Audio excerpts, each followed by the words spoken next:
introduce yourself. And if you've been here before, you know what to do. We want to hear your questions for our superb panel guest this week. And we're talking about a very topical subject, the mastery of getting yourself on video, how to use video, what's the secret art to it, if there is one. And I'd like to welcome my guest this week, Stephen O'Donnell. How are you? I'm very well, thanks. Good afternoon, everyone. Thanks for having me on. It's wonderful to have you here. We've been wanting to get you on here for ages, haven't we, Ian? So, Stephen, for those who aren't yet familiar with who you are, give yourself an introduction. Let me just give myself a more of an introduction than that. Here we go. I'll switch that off. Let's not annoy people too much. I've been so for clarity. If anyone doesn't know me, then shame on them. They really should. But if you don't, then I've been in recruitment for 34 years, a long time, almost as long as Ian, and that's saying something. But much of that time owning and running recruitment agencies, then owning and running tech companies involved in online recruitment. And for the past 21 years, I've been running the National Online Recruitment Awards. But that's really just a part-time thing. So the main thing that I get involved with are startups in technology, such as Video My Job and Pocket Recruiter. And I do a lot of work right now in the space of the last year, helping companies switched from in-person events to online events and helping them run those and make sure that they have the tech to do so. So a lot of the things I do right now is to do with video and recruitment. Absolutely. And we are delighted to have you on. And I think we might have a special guest a little bit later on. So watch this space, everybody. Am I right in saying that? Yeah, Ian knows it. When it happens, Ian's not going to be able to speak. On there just for that.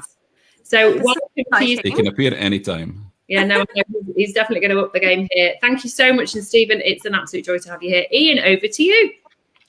Thank you very much, Lysha, and welcome to today, Stephen, as well. I'd love to introduce you to my special guest, a lady I've known for quite a number of years now.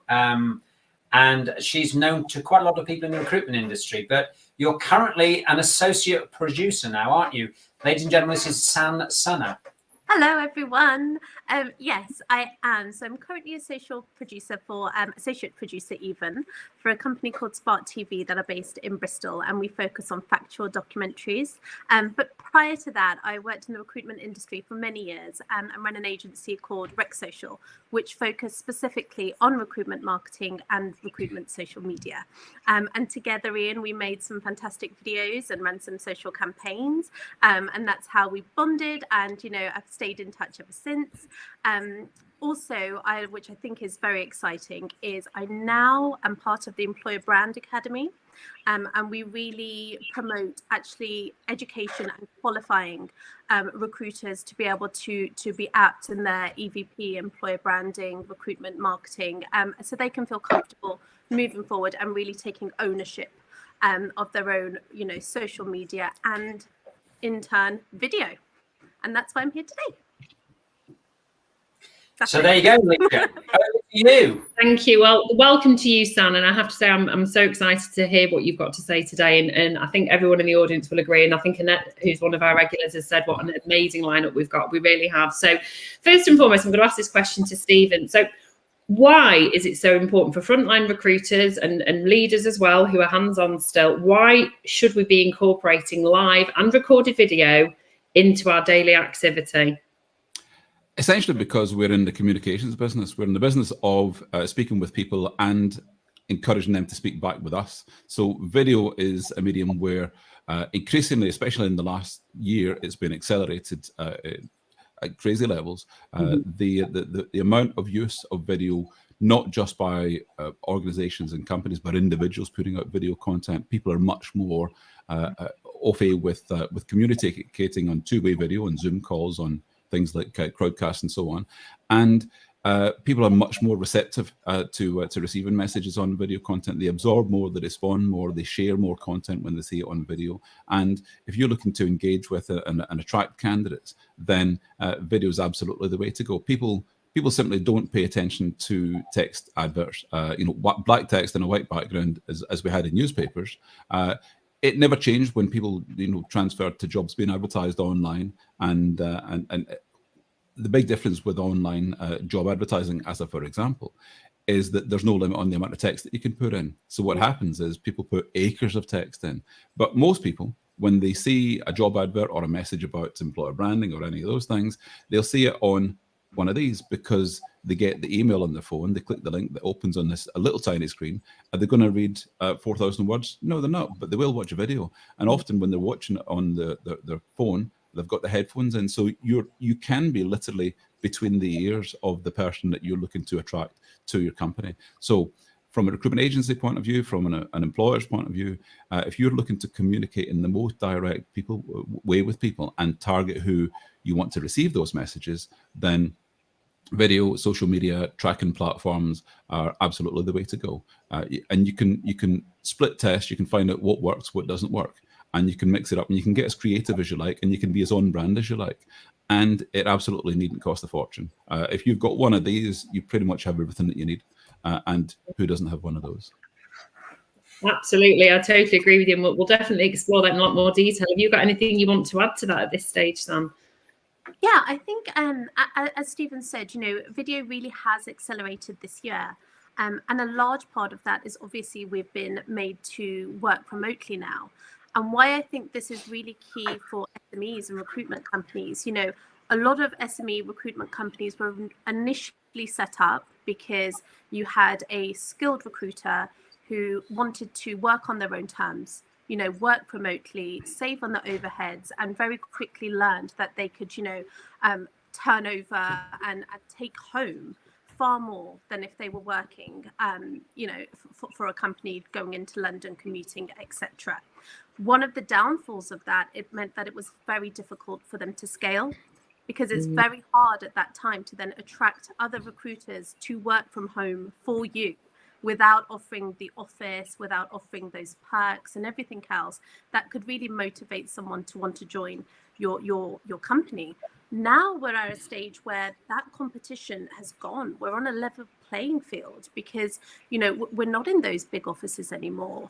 A lot of companies aren't being able to use that to attract. So I would say, if you are a recruiter, you're on equal level playing field now to attract top talent that maybe wouldn't have considered you before. And the quickest way to reach out to those is to really use video and use video in social media, show how fun it is, which you can do, from working from home, how you can interact, how you can engage remotely, how your team works, and really promote that and do it now. Whilst there's a bit of displacement, to really bring those people on. So that's, I think, a big reason why more recruiters are and should be using video. So communication and impact, immediate impact. I think Louise has just made a point there. I think I asked recorded, but is there a difference between recorded and unrecorded, i.e. live? So basically we're saying the same thing. You can use recorded video because then you can transform it into something quite branded. You can put that on your website, but if it's live, as we are doing now, you can still record it, can't you? Because we will record it and share it afterwards. That's fantastic. I can say that candidates and the public generally respond much more to live video. There's an element of jeopardy in live video. Things could go wrong. When you look at your shelves at home and you've got DVDs of movies, and amongst that might be one of your favorite films. How often do you put it on? Not at all. But if it comes on the TV, you'll click to play. So if you're prompted, if something's live, if people are speaking literally as you speak and you can engage with them, people are much more attracted to that than pre-recorded. So pre-recorded is good. People will watch this show afterwards on replay if they can't catch it live. But people prefer to watch it live and they'll share it if it's live. So if this is shared on social media channels, people are much more likely to share it during the show than afterwards. Okay, and I know we will come on to this a little bit later on about using streaming channels to go onto LinkedIn and Facebook and so on. That's really well answered. Thank you so much. And of course, if anyone else has any comments or questions, please do use the chat box. Over to you, Ian. Thanks, Lysha. So I'd like to ask Mike a question to start with to Sam. And there are a lot of people watching today. I know that because I've had conversations with people during the week who are quite interested, quite excited about jumping into using video in recruitment, but they're nervous, they're apprehensive, they're worried about how they look good And I'm not talking about the fact that none of us have been to the hairdresser unless we're a professional footballer since November. And I'm, what sort of things can people do to look good without spending a lot of money? Absolutely. I mean, you really don't need to spend much money at all. As Stephen said, as long as you have your phone, or, you can use Zoom to record high quality, high sound, high visual, you really don't need to spend a lot. And I think you just need to use the same level as common sense as you would if you were in the office. You also need to make sure you're speaking with your employee, or if just because legally, actually, that they still have a lot of responsibility for what you're putting out there. So firstly, I would say make sure you've covered your bases on that side. And then I would say, use your common sense. Think of everything as you would an interview. Make sure you're presentable. Make sure how you're portraying yourself on video is what your company, it aligns with your actual company culture. So make sure that that message is clear, and anything that you wouldn't want, say to someone in person, don't hide behind a video and feel it's comfortable to say it there. So again, it's just a case of using common sense. And we're recruiters, we're confident and sociable by nature. This is just going to be another arm, it's another part of our job, and we need to embrace that. But I strongly feel that recruiters by nature have the skill sets already to work well with video. It's just getting over that initial fear. And then, they're good to go. But you do not need a lot of money. You don't need a studio. You don't need even a big mic setup or anything just to get going. You don't need a mic like this, although it is rather fabulous. But not just to get started, not straight away. Before we all start pulling out mics from the sky, Stephen, and you put yourself on mute before I ask you a question, friend. I didn't want you. So, Stephen, you and I have had this conversation before, because I have to give credit to you. One of the reasons I'm here today is Stephen helped build my website in the summer. And during that journey and during that discussions, he talked about video and how I should get involved in it. And you've just listed on the right-hand side there your fantastic Amazon list, which has got loads of things in it, including some of the gear that I bought myself, which you helped me select. But I mean, please tell everybody, share with everybody the sorts of things you were sharing with me, and feel free to, add in other things as well, because it was great advice.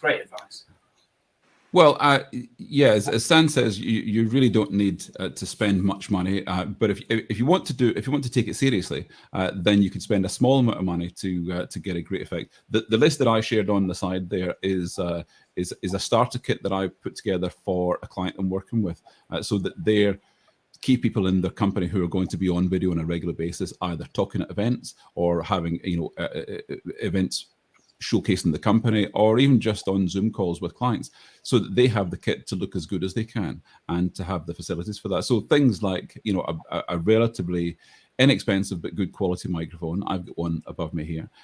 You can have you could go crazy on getting expensive webcams, but a relatively basic webcam. Webcams, to be honest, in a new laptop will be pretty much as good as you need. But if you want to go a bit further, you can do. And simple things like just positioning yourself well. So if you're sitting looking at an outside window, you've got all the daylight that you need, then that's great. You can add to that with £20 to buy a couple of little LED lights, which really go a long way in making you look good, and get yourself some headphones just in case you're on a call and you're the one that's responsible for a bit of feedback. And most of these things you will have either already, or you can get your hands on very easily. I obviously kind of geek out on these things, and so I've got all the bells and whistles, but I know that only a fraction of it is essential. Yeah, that's brilliant. Great advice. Thank you. Over to you, Lysha. Yeah, thank you. And absolutely. I mean, that's the thing, isn't it? A lot of recruiters, and I'm going to say of a certain generation, are technophobic, which I am one. So I think it's the fact is, if you've got an iPhone, I started out last year doing my first videos, and I actually did them when the pandemic hit, and it was partly for therapy for me. On Holcombe Hill, I was literally like, oh my God, what's going on? And it got hundreds and hundreds of comments and views. So I think it's just actually, I think Sam said it earlier on, just do it. Just literally do it. Don't worry about how it looks. if you want to add subtitles, which I think subtitles are really useful, there's an app called Subtitle, and it's about £11 a month, and it allows you to upload, I think it's 5 videos a week or something ridiculous, which you'll never use. It's so cheap, and it means you can then subtitle it, and you don't need to be fancy with it. So I would absolutely corroborate what you two have said, that it does take the studio. This show right now is streaming to Facebook, and Facebook will automatically, as we speak, be putting subtitles in. It's also streaming to YouTube, and they do the exact same. So the closed captions are automatically when you stream to Facebook and to YouTube, and that'll come shortly on LinkedIn as well. It'll just be rolled in as part of the package. Nuances that it normally has when I'm doing a video, because I'm in Rec to Rec, and it says rector or rectal, and it's never rectal, although and yeah, there were a few little nuances there. Do you think it's time that maybe your friend came out to say hello? We're about halfway through the show. What do you reckon? Well, this fella here. Yeah, there he is. This is little Stevie, everybody. He sticks his nose in too much for my liking. What has he got? Anything he'd like to add before I ask the next question? I think it's in a huff. Okay, well maybe we'll ask little Stevie the next question then. Okay, maybe he'll perk up. We love him. I want a mini, whatever he's got. So he'll start doing things. I think he bends over in a minute, doesn't he? So you have just said that you're I know, be careful. Fastly turning into a Carry On movie, this. You're streaming us right now to LinkedIn, Facebook, YouTube. How do we do this? What's the best way? What simple terms? What do people need to do to get streaming live? Because you said that's the most impactful thing. Okay. Well, because I've got access to the buttons in the back end, earlier on, and it took me about 3 minutes, I set up to stream this show to LinkedIn, Twitter, Facebook, YouTube, Twitch, all of those at the same time. And I use a service called Restream. So Restream is free. Well, there's a free account that you can do all of those things on. You can apply to LinkedIn. Simply ask to get on LinkedIn Live. If you are already making shows elsewhere, then they'll take that into account, and you should get it enabled within a few weeks. It's not automatic for everyone. It will come at some point, but I suppose what they want to do is just ease it out so that they're not just filling the feeds with lots of nonsense streams. So apply to LinkedIn for a membership LinkedIn Live. Get yourself a Restream account. Register with Periscope, because Periscope is what feeds you through to Twitter. So this right now is going out on all of those channels, on my channels right now. Great, that's amazing. I mean, I just before I come to Sam, I can't. And all I can think about is the euphemisms unintentionally using. Like, backing out. I don't know if anyone else is from that era. I just love Carry On movies. I applied for LinkedIn Live last year, and I have to say, if anyone else like me is so time poor that you think, how on earth am I going to fit this in? I just set out to do it once a month, and because I've previously done a lot of videos, and I have to say, LinkedIn Live, the feedback you get is unbelievable. Make sure it's scripted, and actually, I use StreamYard. So if I can apply for it and I can get it to work, then anyone can do it. Trust me. And if you are applying for it and you need any help, drop me a DM on LinkedIn. I'll help you do it. Because trust me, if I can do it, anyone can do it. So thank you for that. Sam, have you got anything you want to add about streaming live? No, actually, I have to say I don't. I think Stephen's very much covered that. Again, I need to stop looking at Stephen's dancey man. I would definitely encourage is that his name? Encourage you to do it and to use it. And I think Louise earlier said, yes, do take some care of what it looks like. Don't just throw anything out there, but do it, which I think is you're not going to put anything out there that isn't going to enhance your brand. And I think that's, Annette made an earlier point that you're going to get a lot of engagement off your videos. And I think, that's why this topic is so important, because I think people recognize that if you think about you as a consumer, what do you consume the most of? Do you consume written word on your phone and or do you consume video? And of course it's through video. So I think that, ultimately that's why this is a powerful time for people to stop and think about how they can incorporate it. But I want to just throw, what's she saying? Oh my God, in the chat, I've just seen on LinkedIn. Like, yes, of course. I know, absolutely.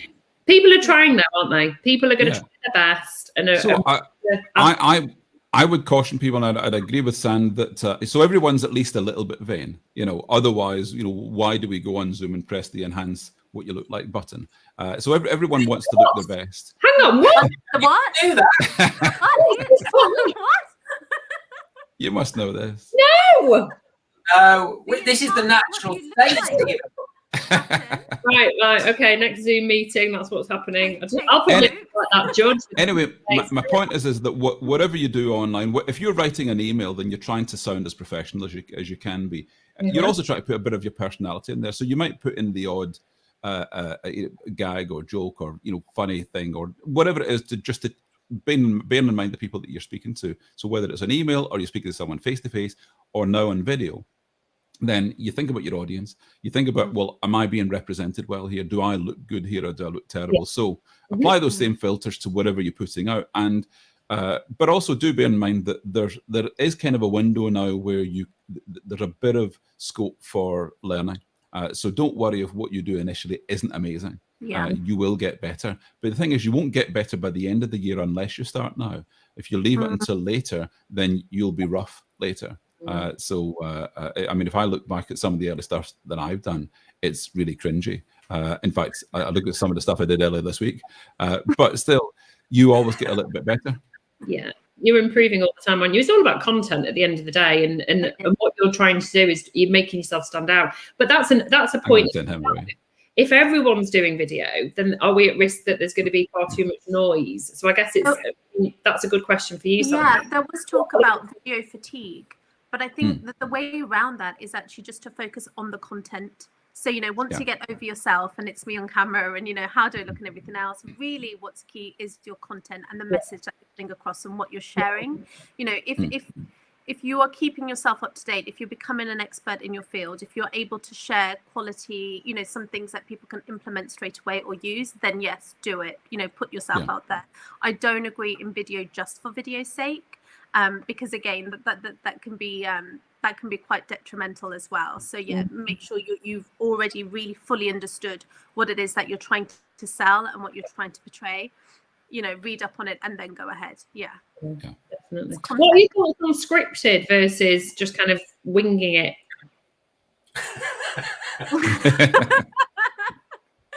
So for the Employer Brand Academy, for that, so that the video segments, that was all completely scripted because it needed to be this. It was what I would consider a serious topic and a serious situation, and you're teaching, and it needs to be. And then in other cases, I think something like a chat like this, come prepared, but also if I tried to stick to a script during this with questions coming left, right, and center, I'd look not particularly great, So I think it depends. It depends on the circumstances, but definitely have an outline of what you're trying to say, but not fully scripted. If you're talking about what you're passionate about, then you tend to be able to talk coherently and succinctly. Anyway, sorry, Stephen. Where's little Stephen? I've sent him to his room. He's tired. He's tired. He's overexcited. What I was going to say is that the ability to have a teleprompter these days is much easier than you would imagine. I've got a little, it's over there. I can't point to it, but the camera that's on my teleprompter at the minute is pointing out the window. So that's the bridge outside. But that teleprompter, when I put the correct app in my phone underneath it, then I can have script that's ready, and the camera is behind the beveled glass, so I'm looking directly at the camera whilst also reading the content that's there. So a teleprompter, it cost me £40 on eBay. The app cost me, I think, a tenner. And the app automatically hears my voice and moves forward to the next sentence as I speak. So it's much easier than you think to have a teleprompter. So if you want to have scripted content, if you want to make sure that you're not missing any important message that you would do if you were trying to do it off the top of your head, and you're covering everything that you want to, then having scripted content is great. Even if just in the teleprompter all you've got is your buzzwords, the things that you want to mention. A lot of professional speakers, what they do is they'll have the big teleprompter and they've got a screen in there. And the screen is, for example, what you guys have got on screen there. Oh, I clicked the wrong button there. So what they're looking at is through the teleprompter, they're looking directly at the people and they're looking at the camera. So one big mistake that people do on calls and shows like this is they look at the screen. So they're not looking at the people who are watching the show. To be honest, the people watching the show are much more important than the other guests. So you should really be looking into the lens as much as possible. Not in a sleazy way, but in a direct way. Look at eye the contact. camera, not at you guys. Oh, Ian, I think we should get a teleprompter, because anyone would think we actually prepare for this show and we don't just fly by the seat. We do, Lysha, and you know, Stephen's very good at these bits of advice, and I would ask him if he's willing to share the kit that he's mentioned and in the LinkedIn group that we have, because I think that's something that people would like to go and have a look at off screen. And Stephen, if I can ask you a question, which I probably know the answer to, so it's a bit rhetorical, but you are willing to not so much take commissions, but advise people. If someone rings you up and contacts you and said, look, can you help me out here? I've got this, I'm interested. I mean, professionally, you do this sort of thing. And I know you're going to be doing a show. I think you're going to be doing some training and shows recently in the future, aren't you, around how people can do this sort of stuff? Well, I'm doing a lot of this stuff all the time. I have there's a blog actually this week. I've made maybe 4 or 5 separate guide videos, and I've filmed them and put them on my blog on the. Let me just check. I'll put the link in the chat here.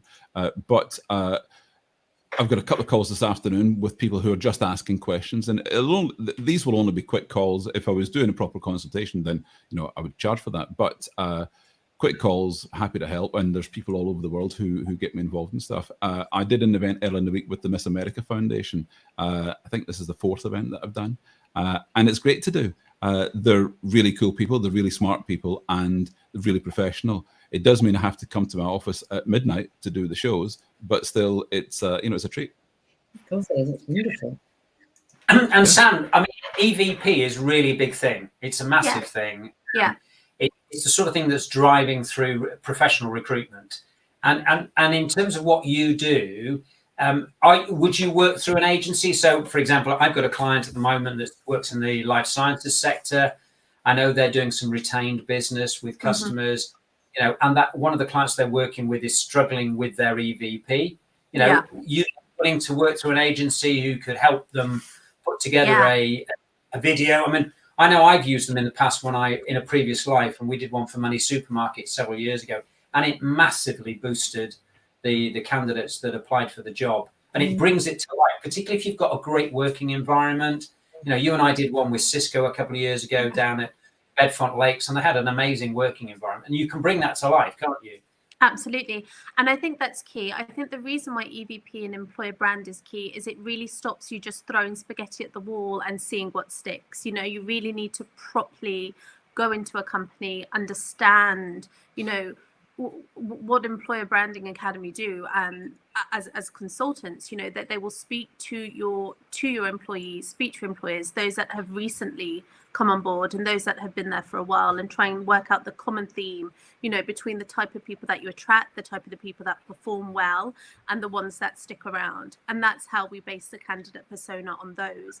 And then from there, that's when you can start to build your EVP to help attract those type of people. So then we look into the data of what these people like, where we're most likely to find them, what social channels they use, what hashtags they're using, things like that, so that we can really pinpoint where they are, who they are, and how we can best find them. And that's why when we talk about your EVP, it's a real small part of a much bigger pie. And that's why, it's not something that you could just, read a couple of articles on and think you nail it. If you want to do it properly, then bring somebody who specializes in that department who can take that off using surveys and all sorts. Yeah. And Lysha, it's the sort of thing that in the rec-to-rec world, you can encourage some of your clients who are struggling to attract good quality recruitment consultants to join them. And I've personally participated in the last 10 years, 2 or 3 agencies' own videos about which is basically about raising their employer brand in the marketplace. So it's a phenomenal medium, which I think is really coming alive. Certainly, as Stephen said earlier, it's coming alive so much in the last 12 months. And you, the queen of content, as we've discussed before, Lysha, You're always producing videos. Well, I do. I mean, the thing is, I'm very lucky that I was born with no fear of sort of public speaking or anything like that. So I'll just do it. And I'm maybe a little bit more gung-ho than a lot of people want to be. So I think, I always say social media was made for me because I'm happy to talk about stuff that maybe other people aren't happy to talk about. Can I share what Lysha does in the WhatsApp group? Lysha, yes. Everyone else is typing furiously, replying to this, replying to that. But Lysha records as she's walking around whatever she wants to say, and it comes up. And you're going, for God's sake. So you click, and you hear Lysha's voice and all the intonation. So you're getting more than you would get in a typed message. So Lysha is all about getting the message across in the quickest, easiest way. I am known, anyone that's dealt with me professionally, whether that's client or candidate, I am known as the queen of the voice note because I can get it across quickly. I don't have to stand there typing. And I want to make a point, actually, that the video message part on LinkedIn is so powerful. I think you can do 60 seconds on LinkedIn. So as a business development tool, I cannot tell you. So I run a podcast, the Recruiters Recruitment podcast, and I love Steve Bartlett, the Diary of a CEO. He's the ex-CEO of Social Chain. You should listen to his podcast. It's amazing. And I approached 2 of his guests and left them voice notes and said, I've just been listening to the thing that you've done with Steve Bartlett. Please, will you come on my show? And they've both agreed. And I can't say who they are yet, but because of the power of my voice. Yeah. 30 seconds. And they both were like, absolutely. I mean, like, one's booked in for April and one's booked in, I think, June time. And I was like, so I can't emphasize enough how much voice changes people's perception of you. Did you shout and swear in those messages? I threaten them. Maybe not. No, I would never have sworn. Because the thing is, you think about it. If someone leaves you a voice note, you more. I mean, I think there's 2 schools of thought. But actually, think about it as a business development tool. You're more likely to press play and think, wow, somebody's actually taken time to do that. 30 seconds, 60 seconds. So video doesn't just mean publicly what you share. It's actually something that you can do on a private basis. And let's not even go there, Ian Knowlson, before you say anything. Now, before we go, are we going to see little Stevie again? Is he coming back out to say goodbye? Yeah. You want to see little Stevie? Okay, here we go. And I want a little next time.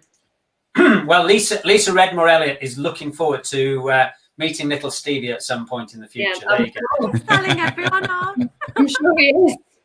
I'll consider myself told off there by little Stevie. No, I know he's like doing this. Knocking the glass. So while you're still, before we finish the show, I knew this would be a brilliant show. And I think there's been so many, I think Annette makes points, so many brilliant tips, as we knew both of you would share with us.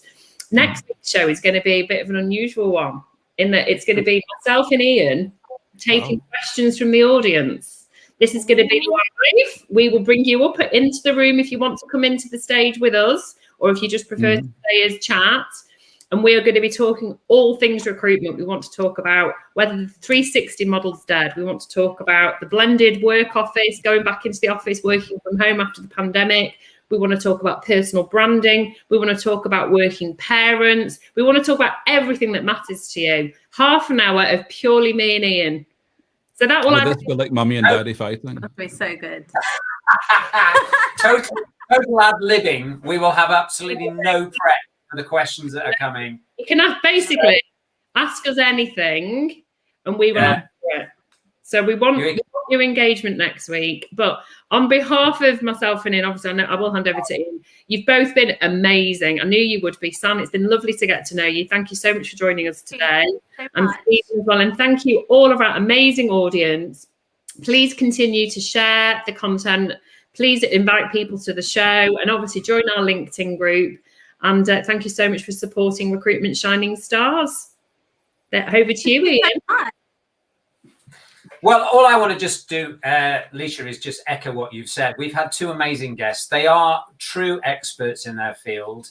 I've worked off screen many times with both of them. I could not recommend them highly enough. If you want to know anything about producing a video or video content for your business, speak to either San or Stephen. If you want to produce professional videos for your clients, San is an amazing lady. And it would appear if I want to run a Miss World competition, Stephen's the man to go to. And he'll bring little Stevie as well. God.